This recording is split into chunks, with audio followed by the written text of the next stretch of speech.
さて、今日も DCS の F14 で空を支配するかな。マリサ調子はどう？リオのお勉強は進んでるかしら？もちろん、バッチリよ。F14 で PVP もやってる？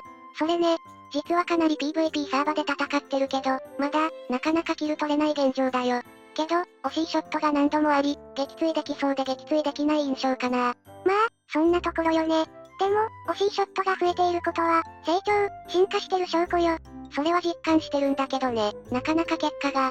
これから解説する中級編は、今まさにマリサが直面してる課題に対する解説よ。お、それはありがたい。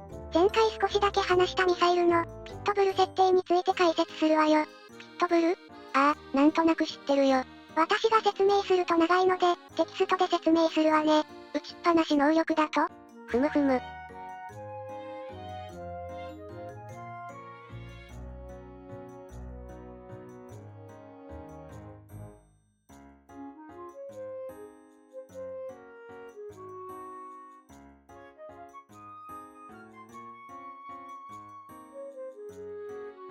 な感じだけど OK かな？これ、わかりやすいね。これから解説する中級編では、フェニックスミサイルのピットブル設定と、STT ロックについて解説するわよ。よろしく頼むぜ。では中級編に入るわよ。実機演習しながら説明になる。あいよ。ヘッドトゥーヘッドでスタートよ距離は100マイルからね。またフランカーさん相手に演習するので、対戦よろしくお願いします。まず STT ロックの仕方を解説する。STT ロック？ああ、一つの目標だけにロックするやつね。そう、それよ。いろいろなロック方法があるけど、ここでは私が活用してる頻繁に使う手順について解説するわよ。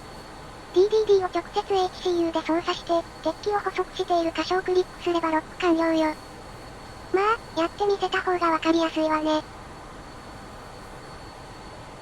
反応があったわね。見づらいけど黒い点が航空機を示しているのよ。この黒い点を挟むようにして、クリック。はい、これで STT ロック完了よ。見た感じは簡単だね。デフォルトではこの DDD 操作ができないので、ちゃんとキー設定は忘れずにね。全席でもロックを確認できてるね。ミサイル発射は前席後部座席どちらでも可能？どちらからでも発射できるわよ。ふむふむ。STT ロックの仕方は終了ね。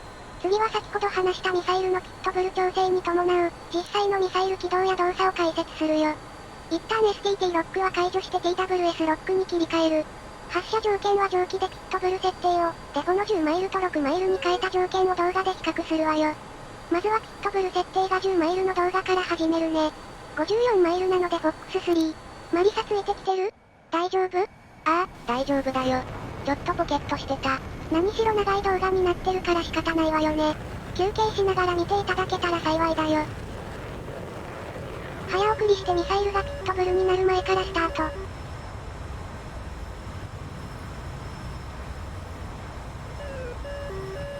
点滅するとピットブルの合図ね。カウンタ数字は衝突予想時間ね。フランカーさんを見てみましょう。回避してるね。ピットブルになってミサイル警報が鳴ったからよ。ジャフまで出してるので全力で回避してるな。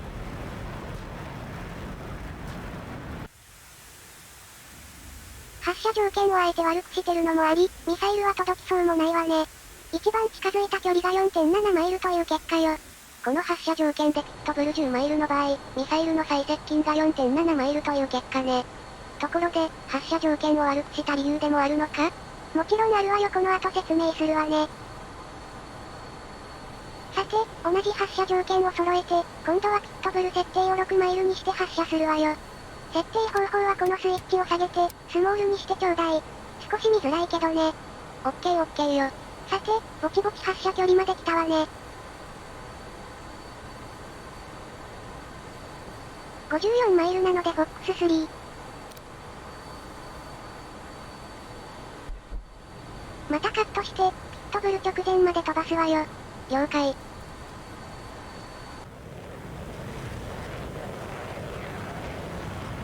40運6以下まで近づいたわよ。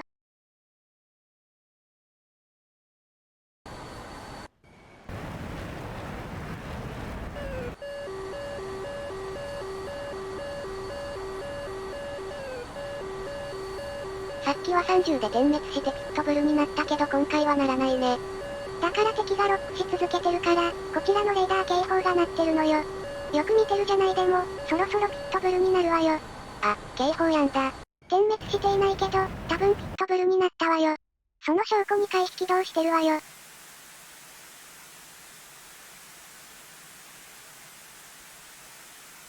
今回の設定によるミサイルの最接近距離は 3.6 マイルで、さっきの設定より近づいてるね。さっきは 4.7 マイルだから、ピットブルを遅らせた効果が理解できたと思うわ。このままの状態で次の解説をするわよ。ミサイルを回避したフランカーがリコミットしてくるので迎撃するわよ。一度背を向けて回避したとはいえ、かなり近い距離にいるのでは？その通りでおよそ22マイルにいるわよ。このような再アタック時に STT ロックを使用するの。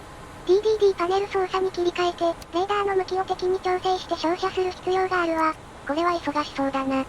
そうよ、ここでロックできず時間が経過したら、こちらがロックされて一方的にやられるのよ。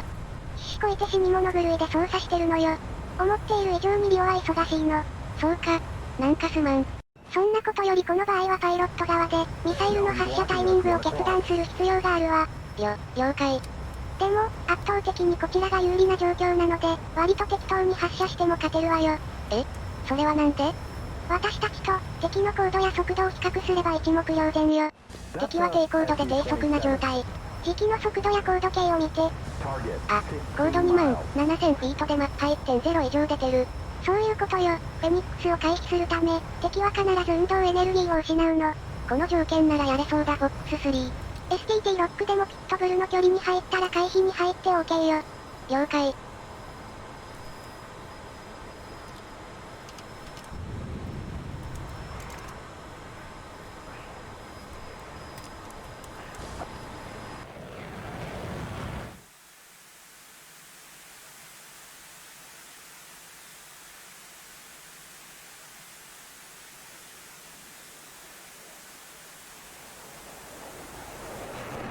スプラッシュ。ピットブル設定と STT ロックによる攻撃のシチュエーションについて解説したわよ。いやー、とてもわかりやすかったよ。では、中級編のまとめに入るわよ。今回は先にまとめなのね。終わったら PVP 行くでしょ？もちろんよ。いやー、大変濃密な演習だったよ。それは何よりで嬉しいわ。それでは中級編のポイントをまとめるわよ。よろしく頼む。まず1ね。一発目は絶対に6マイルの設定でフェニックスを発射してくれ。ミサイル発射をギリギリまで敵に知られず、警報が鳴った時はかなりミサイルが接近している状態で、回避時間を与えないためだよね。その通りよ。けど、すべての発射でスモールにする必要はなく、単一ターゲットに2発目以降を撃ち込む場合は、むしろ2発目以降からノーマルで良いけどね。あ、そうか。2発目以降は1発目の攻撃で回避行動してるから、むしろピットブル距離を伸ばして、早々と次の有利な軌道を取るべきなのか。よくわかってるじゃない、その通りよ。そしたら2発目以降はラージ設定が良いのでは？戦闘機サイズが相手の場合、フェニックスのレーダーが探知できる最長距離が、ちょうど10マイル前後なのよ。ああ、そういうことか。爆撃機とか大型サイズの航空機だけ、ラージ設定で探知できるみたいね。なるほど理解したよ。次は2ね。TWS によるアタックが失敗した場合のみ、回避行動をした戦闘機に対して STT ロックをするわよ。ふむふむ。基本的に敵は最初の攻撃による回避で、運動エネルギーを大幅に失っており、中距離ミサイル性能が劣っている、フェニックスでも有利な状況を作れるわよ。さっきのシチュエーションだね。ただ、他にも複数敵機がいる。または STT ロックが失敗すると、STT によるセカンドアタックが危険な時もあるので、その場合は一旦逃げて、状態を立て直すのがおすすめよ。なるほど。無理して撃墜されたら元も子もないからね。まあ、フェニックスは低高度で飛翔すると、すぐに失速するので、上級者はこれを理解していることが多く、結果的にもさ相手に決まるケースが多いわよ。ふむふむ。でも、たまに変態 F15 や F16 が超高速な状態で、低空飛行しつつブレークして、フェニックスを避けつつ攻撃する猛者もいるので、状況を見極めて STT ロック攻撃してくれ。了解よ。でも、なんでフェニックスミサイルは、ピットブル距離の設定変更が可能なんだ？それは当時の時代背景が関係してるわね。1970から1980年代は、アメリカとソ連の冷戦時代であり、その時のソ連の大きな脅威の一つとして、多数の大型爆撃機の長距離ミサイルによる、飽和攻撃が大きな脅威とみなされていたの。その飽和攻撃から空母を守るために、長射程で多目的に対して同時攻撃できる、F14 トムキャットが開発誕生したのよ。ふむふむ。つまり、F14が相手にする脅威は、大型爆撃機、中型の戦闘機、小型のミサイル。この3つが挙げられるわ。それぞれレーダー反射断面積が違うため、各目標に応じて適切なピットブル設定をする必要があったのよ。ああ、だからピットブル設定を変更するスイッチの表記が、ラージ、ノーマル、スモール、なのか。その通りよ。この設定変更するスイッチは TGTS スイッチね。スモールはレーダー反射断面積が小さい、ミサイルをターゲットにした際に設定するのよ。まあ、使用用途は上記テキストにまとめたわよ。本来のスモールの役割は、ミサイルを落とす際に用いられたと思うのよ。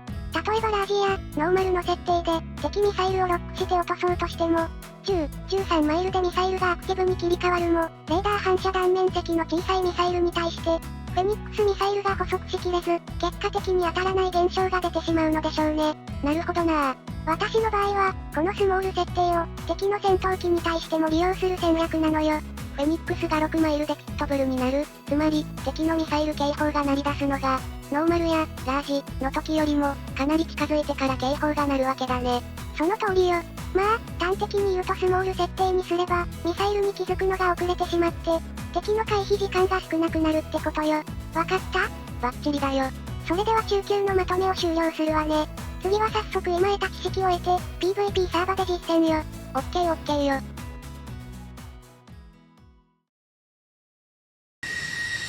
今回は地上基地から出撃よ。装備はおなじみのロードアウトよ。しかしそのカラーリング式名レイム。他にもたくさんスキンあるのに。私は戦闘機のスキンはシンプルなのが好きなのよ。イケメンや美人に派手な服やアクセサリーが、いらないのと同じ原理よ。言いたいことはわからないでもないが、完全な個人の趣味で、派手な外見をしてる美人やイケメンもたくさんいるでしょ？私は全身ヒョウ柄でタイトスカートでバシッと決めた、関西弁を喋る美人なお姉さんとかかっこいいと思うけど、えらい尖った好みじゃない。だったらソロで飛ぶときはヒョウ柄のスキンでもつけてなさい。F16 ならこのスキンとか大好きだもん。うわぁ。おい、なんだその反応。大体さ、レイムこそ毎度トップガンのスキンばかりじゃない。何を意識してるか知らないけど、寒いわよあんた。うるさい。もはや反応が中二病のキッズじゃないかわら。これ以上ごちゃごちゃ言うと降りるわよ。リオやめちゃうわよ。はいはいわかりましたよ。滑走路に到着したので離陸します。しかしここの滑走路はデコボコしてるな。もともと F14 は揺れるから余計に感じるわね。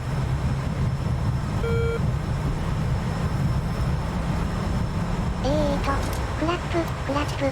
すぐに上げないと速攻で壊れるのよね。F14 のフラップは下げた状態で400ノットだったかな？それ以上で飛行するとフラップが上がらず、永遠と翼が交代できなくなるという、いきなり固定翼戦闘機になっちゃうのよねわら。そう。それに気づかずアフターバーナー全開にしてるのに、全然スピードが出なくてバグかスロットルの故障かと、永遠とトラブルシューティングに時間を費やしたことあったな。よく陥りがちなトラブルなので、離陸する際は忘れずにチェックしてね。オッケー。さて、いつも通りアフターバーナー全開で、3万5000フィート、マッハ 1.2 以上で巡航してマリサ。了解よ。頑張って3万8000フィート、マッハ 1.4 まで到達したぞ。ここまで到達したら上々よマリサ。って、喋ってる場合じゃないわよ。2時方向に敵機を捕捉したわ。OK ヘッドプーヘッドにするよ。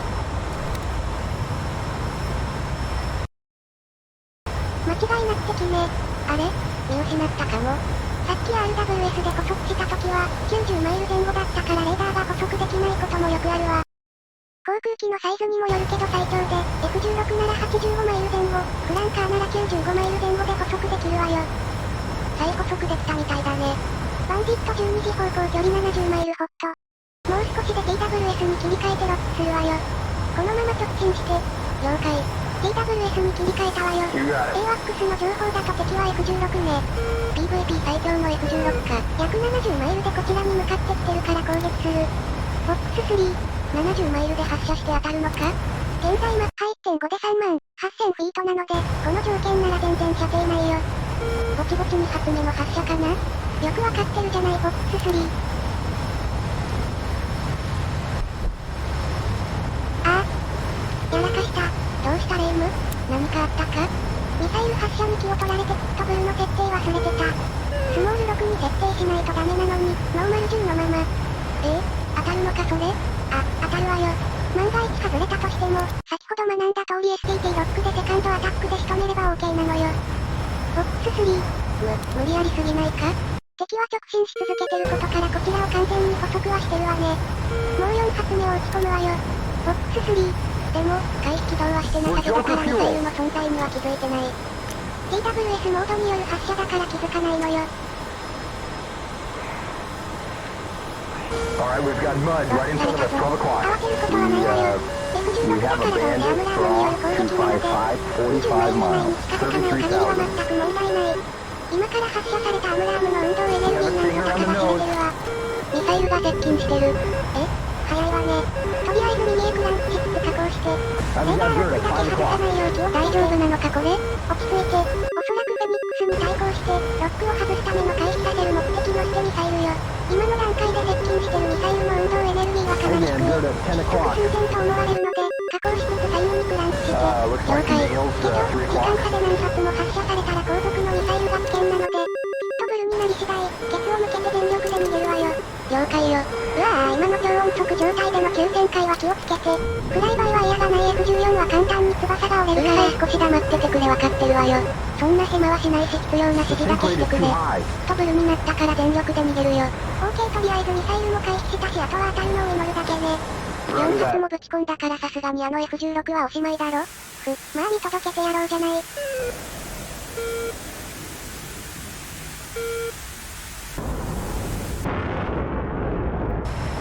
あれもしかして回避されとるやないかい。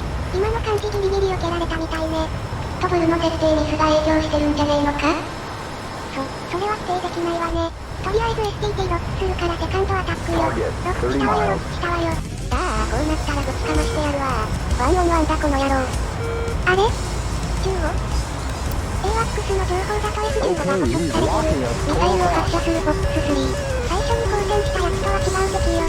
F16 と F15 の密航艇だわ。今は目の前にいるこいつを叩き落とさないと。その通りね。一発目は何マイルで発射した？ 25 マイルよ。ということはロフト軌道で発射されたわね。最後の一発はギリギリに引きつけて撃ち込む。すでに一発目を打ち込んでるので、そこまでリスクを負う必要ないわよ。どのくらいの距離で撃てばよいんだ？早くしてくれ。もう17マイル切ったぞ。10マイルで打ち込んで。こちらはマッハ 1.35 で高速飛行してるから、10マイルで打ち込めば十分キルを見込めるわよ。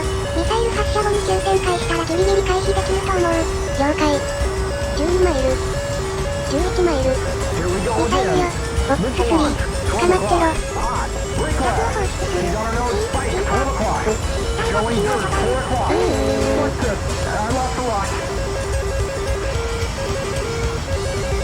山に隠れるぞ。スプラッシュ1フラッシュ。やったわマリサナイスキル。あとはこのミサイルを回避するだけ。わかってるもう少しで乗り切れるぞ。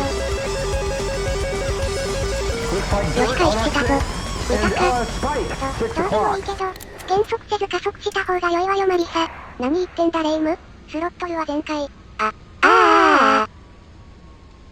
燃料が。なんてこと、戦闘に集中しすぎて完全に見てなかった。それくらいチェックするのが後ろのやつの仕事だろ？後ろのやつだと？リオ、リスペクトにかける発言は許さないわよ。何言ってんだ、大体ピットブル設定もミスしておいて、重要な局面で迫ってるやつに、リスペクトもクソもあるか。いやー、敵からミサイル撃たれてる。いやだー死にたくない。ベイルアウトするぞ。それしかないわね。キャノピーを解放する。あれ？動作しない。こんなことがあるのか？って自分もやり方わかってない。絶対撃墜されない、とかわけわからんこと言って調べてなかった。終わった。いや、諦めず目の前の麓に緊急着陸するぞ。いけるわマリサ、ギリギリ届きそう。いけそうだ。あとは敵の F16 さん、見逃してください。本当に見逃して、後で何でもしますから神様許してください。やはり DCS の PVP は無慈悲だわ。知ってたよ。レイム首ね。地上に戻ったらただじゃお。撃墜された。悲しい。私のせいだわ。ピットブルの設定さえ間違ってなかったら、そしたら F16 だけ撃墜してそのまま帰還できたのに。やはり DCS の PVP は少しでもミスすると厳しい結果になる。でも F15 を STT ロックで撃墜できたし、演習データ一定の成果を見ることもできたわよ。そうだね、切り替えて前向きに取り組むよ。今回の PVP 動画でわかったと思うけど、STT ロック中はレーダーを敵機へ一極集中しており、ロックしている敵以外の情報が一切入ってこない。つまり、ロックしている以外に敵機が近くにいる場合、F14 が完全な無防備な状態になるのよ。STT ロックの弱点なので、使用局面に注意してちょうだい。それに関しては他の戦闘機の STT ロックも同じだよね。基本はその通りよ。しかし F14 とフェニックスミサイルの性質上、他の戦闘機より長射程で発射する。フェニックスミサイルがそもそも呪い。ということもあり、他の戦闘機の STT ロックと比較して、ロックしている時間がものすごく長くなるのよ。確かに言われてみれば、たまに F15 や F18 でアムラームミサイルを使用するけど、F14 みたいに長々 STT ロックすることはない気がしてきた。だから今回の撃墜された敗因の一つとして、複数敵機に対して単一目標に STT ロックを仕掛けたこと、が、挙げられるわ。もちろんピットブルの設定ミスや、燃料を気にしなかった致命的ミスもあったけど、私としては最初の TWS ロックによる攻撃で、F16 を撃墜して帰還する予定だったのだけどね。悔やんでも仕方ないので、次の PVP に生かそうレイム。失敗は成功の母とも言うからね。その通りね、切り替えて私も解説するね。次は上級編でフェニックスの詳細解説と、猛者が集うサーバで PVP よ。ぼちぼち解説も終盤に入りそうだね。伝授するスキルについては残り少しだけよ。しかし、多少のボリュームと PVP があるので、この動画は中級編として一旦終了するわよ。オッケーよ。しっかりこの動画の内容を復習して、最後の上級編に臨んでね。了解。